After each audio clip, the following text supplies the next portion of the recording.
Good morning student. Madhuban public senior secondary school से मैं गीतिका, आपकी ज्योग्राफी की क्लास। आज अपन सेकंड चैप्टर पढ़ेंगे ज्योग्राफी में। ये अपना चैप्टर मैंने लिया है भारत, लोक और उसकी अर्थव्यवस्था। आपकी दो बुक्स हैं, एक है मानव ज्योग्राफी, ह्यूमन ज्योग्राफी, मानव भूगोल, और दूसरी है अपनी भारत, लोक और अर्थव्यवस्था। इसमें अपन सेकंड चैप्टर है अपना प्रवास। प्रवास सबसे पहला अपना चैप्टर का नाम ही है प्रवास। प्रवास कहते किसे हैं? जिन स्थिति व परिस्थितियों में लोगों का निवास स्थान रहता है, लोग जहाँ पर आकर बसते हैं या जहाँ से आके बसते हैं, वह सभी प्रतिक्रियाएं प्रवास कहलाती हैं। प्रवास के प्रकारों के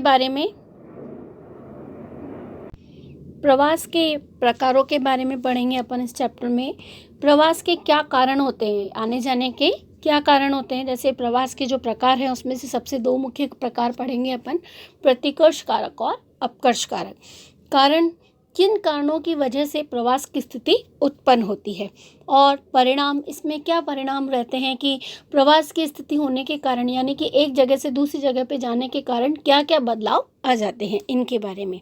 तो सबसे पहले अपनी एक जो छोटी सी इसमें कहानी है, एक छत्तीसगढ़ के भिलाई क्षेत्र में रहने वाले के रूप में एक राम बाबू, जो कि बिहार के भोजपुर जिले में एक छोटा सा गाँव है, वहाँ उसकी है, जो 12 वर्ष की उम्र में ही अपने स्तर को निकटवर्ती कस्बे में आरा चलाने का काम करता था, मशीन का काम करता था, और वह बाद में उसे वहीं पर ही पास में झारखंड में स्थित सिदरी में वहाँ पर उसे नौकरी मिल गई, और उसके माता पिता भी उसी के ऊपर ही आश्रित थे। उसकी जो आजीविका थी वह उसका सारा जीवन वो वहीं पर ही गुजारता था।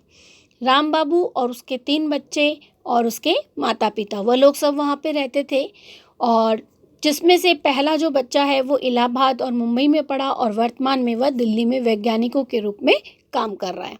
दूसरा बच्चा जो उसकी लड़की थी, वह एक विश्वविद्यालय में, उसने संयुक्त राज्य अमेरिका में अब वह काम कर रही है, और तीसरी जो कि पढ़ाई पूरी कर शादी के बाद सूरत में बस गई है।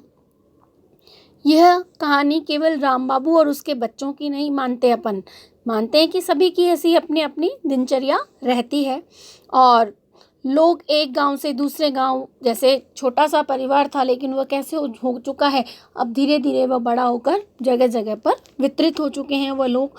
और लोग जो हैं वो एक गांव से दूसरे गांव, एक गांव से दूसरे नगर, नगर से शहर, ऐसे जगह जगहों पर बदलते जा रहे हैं, यानी कि उनका आना जाना होता जा रहा है। इसी के जो अपनी परिभाषा जैसे मैंने आपको बताई थी, प्रवास कहते ही उसे हैं जो कि एक स्थान से छोड़कर दूसरे स्थान पर रहने के लोगों का निवास स्थान क्या कहलाता है? प्रवास कहलाता है। इसी उसमें एक कविता भी बताई गई है, सरजमीने हिंद पर अक़वाम ए अलाम के फिराक, काफिले बसते गए हिंदुस्तान बनता गया, यानी कि जगह जगह से लोगों का निवास स्थान यहाँ आता रहा, और हमारा जो हिंदुस्तान है वो विश्व में अपना भी स्थान बना चुका है। इस प्रकार भारत में बहुत बड़ी संख्या में लोगों का आने का अवसर भी मिला, और यहाँ से कई लोग अपने देश से दूसरे देश में भी गए हैं।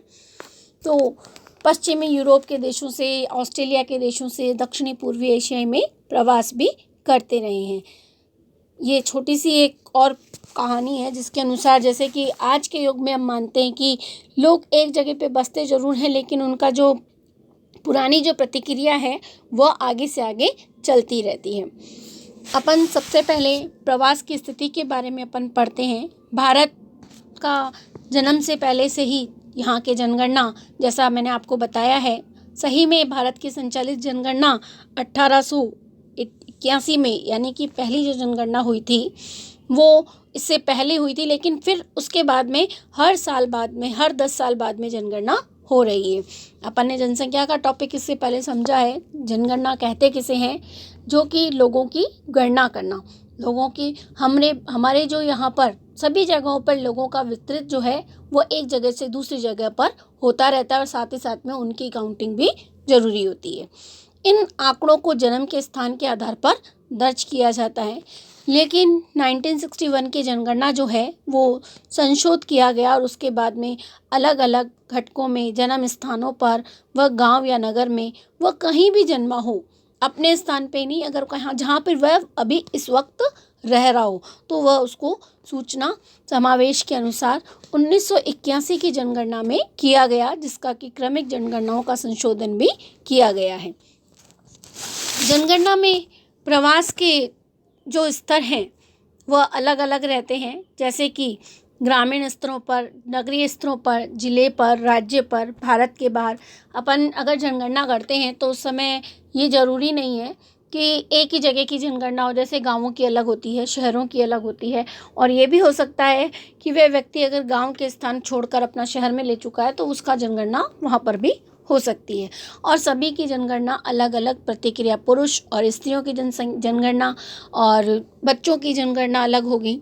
तो इसी प्रकार से बताया जा सकता है कि लोगों का निवास स्थान राज्यों के अनुसार, अंतर्राष्ट्रीय, राष्ट्रीय दोनों के अनुसार आंकी जाती है। भारत की जनगणना के प्रवास को गणना को दो आधारों पर की जाती है। पहला है जन्म के स्थान पर, यदि वह जन्म का स्थान गणना के स्थान से भिन्न है तो वह अगर जीवन या फिर प्रवास की जो स्थिति है उसके नाम से जाना जाएगा। निवास के स्थान से, यदि निवास का स्थान पिछले के स्थान से गणना से अलग है तो।